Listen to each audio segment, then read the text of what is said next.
તો ચોમાસાના વરસાદના પાણી ઉતર્યા બાદ હવે ઠેર ઠેર રસ્તાઓ તૂટી રહ્યા છે, હાઈવે ખખડધજ હાલતમાં છે। ચોમાસાના વરસાદ બાદ કઠલાલથી ગોધરાના વાવડી સુધીનો આશરે 70 કિલોમીટરનો હાઈવે બિસ્માર, માર્ગ પર ઠેર ઠેર મોટા ખાડા, જેના કારણે વાહન ચાલકો પરેશાન। ખાસ કરી કઠલાલ, ફાગવેલ, ગળતેશ્વર તાલુકામાંથી પસાર થતા માર્ગ પર 2 ટોલ પ્લાઝા કાર્યરત છે, જ્યાં વાહન ચાલકો પાસેથી ટોલ વસૂલાય છે। તેમ છતાં માર્ગની હાલત ખરાબ હોવાનો સ્થાનિકો વાહન ચાલકોનો આક્ષેપ છે।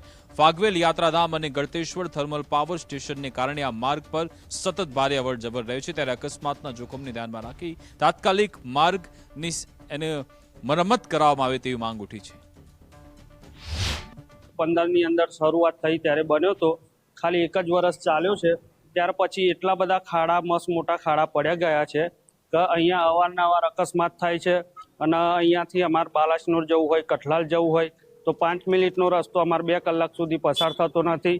અને અહીંયા અવારનવાર અકસ્માત થાય છે। અને ફાગવેલ યાત્રાળુ ધામ છે, બરોબર, તો દર્શન કરવા માટે અવારનવાર યાત્રાળુ આવે છે, તો એ લોકોને રોડની તકલીફ પ્લસ આ રોડ ઉપર ખેડા જિલ્લાની અંદર, દાહોદની અંદર 2 ટોલ ટેક્સ આવેલા છે, જે ભરીને ટેક્સ સરકાર ઉઘરાઈ રહી છે, પણ અહીંયા જે રોડનું કામ પૂરું થવું જોઈએ એ પૂરું થતું નથી, ખાડા પૂરાતા નથી ને અહીંયા અવારનવાર અકસ્માત થાય છે। નેશનલ હાઈવે 47 અમારો એટલો બધો બિસ્માર હાલતમાં છે કે બાલાસિનોર કે અમદાવાદ જવું હોય તો સમય ઘણો લે છે અને ખાડાઓના લીધે અકસ્માત થાય છે અને ઘણા પરિવારો પોતાના મા બાપ, દીકરાઓ ગુમાવે છે। અને આ હાઈવે રોડનો ટેક્સ પબ્લિકના માથેથી ઘણો મોટો વસૂલ કરવામાં આવે છે અને એની સામે આપણને બેનિફિટ મળતો નથી। અત્યારે નેશનલ હાઈવે અમદાવાદથી ઇન્દોર એટલો ખરાબ છે કે ના પૂછે વાત।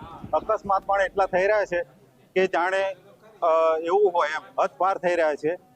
ગાડીઓના એવું મેન્ટેનન્સ પણ વધી ગયા છે। ઇમરજન્સી માટે જવું હોય બાલાસિનોર અને કતલાલ માટે તો 5 થી 20 મિનિટનો રસ્તો છે, પણ અત્યારના રસ્તાને જોઈને તો 1 કલાકથી વધારે પણ ટાઈમ લઈ શકાય છે।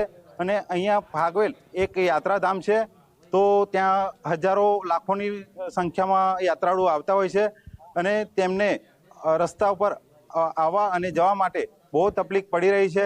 ખાડાઓ એવડા મોટા થઈ ગયા છે કે ના પૂછે વાત, સાધન પણ કાઢવું બહુ મુશ્કેલ થઈ રહ્યું છે। આપ જોઈ શકો છો કે મોટી માત્રામાં અહીંયા વાહનો national highway 47 Ahmedabad Indore highway પર મોટી માત્રામાં ખાડાઓ પડી ગયા છે અને 2 ટોલ ગેટ આવેલા છે અહીંયા, પીઠાઈ ટોલ ગેટ અને ગોધરા વાવડી ટોલ ગેટ, અને બંને ટોલ ગેટ પર નાના વાહનોમાં 90 થી 120 રૂપિયા ટોલ ઉઘરાવવામાં આવે છે અને મોટા જે લોડિંગ વાહનો છે એ 500 થી લઈને 600 રૂપિયા ઉઘરાવવામાં આવે છે। તેમ છતાં આ એક બંજર કહેવાય, જે ખરાબમાં ખરાબ રસ્તો કહેવાય, નેશનલ હાઈવે ને લાયક પણ ના કહેવાય એવો રસ્તો અત્યારે ક્રિએટ થયો છે।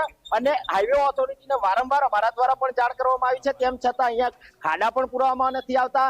અને જ્યારે વરસાદ જ્યારે બંધ થાય છે ત્યારે મોટી માત્રામાં ધૂળ ઉડે છે, ધૂળ ઉડવાના કારણે પણ અમુકને દેખાતું નથી અને દેખાવાના ના કારણે ઘણા માણસો અમુક ગાડીઓની અંદર પેશ થાય છે અને પોતાનો ભોગ આપે છે।